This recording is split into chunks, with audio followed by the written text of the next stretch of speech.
માતાજી મિત્રો, મારું નામ ડેરવાળી હિમાંશી છે। આજે આપણે પડામાં કામ કરવા જવાનું છે। ચાલો આપણે મમ્મીને પૂછી જોઈએ પડામાં શું કામ કરવા જવાનું છે એ આપણે મમ્મીને પૂછી જોઈએ। આપણને મમ્મીએ કીધું છે પડામાં અડદ ઉતારવા જવાનું છે। ચાલો હવે આપણે અડદ ઉતારવા જઈએ। ચાલો અડદ ઉતારવા। જો મિત્રો આપણે અડદ બહુ પાકી ગયા છે, કાળે કાળે શીંગો નાની નાની છે। જો મિત્રો અડદ આપણે ઉતારવા મળ્યા છે। અડદ બહુ પાકી ગયા છે, સાહ બહુ લાંબો છે એટલે આપણે અડદ ઉતારવાની વાર લાગશે 1 કલાક। અડદનો સાહ બહુ લાંબો છે એટલે 1 કલાકે એક સાહ પૂરો થશે। જો આપણે કાળે કાળે શીંગો ઉતારી લીધી છે।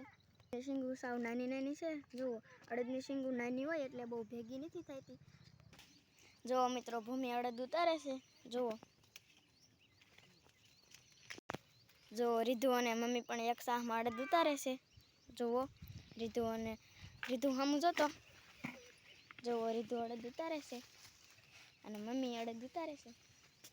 જો અડધી ડોલ ભરાઈ ગઈ છે આપણે અડદની। જુઓ બા પણ અડદ ઉતારે છે। જુઓ બા પણ અડદ ઉતારે છે। જુઓ થેલીમાં, બાની થેલીમાં ઘણા અડદ થઈ ગયા છે।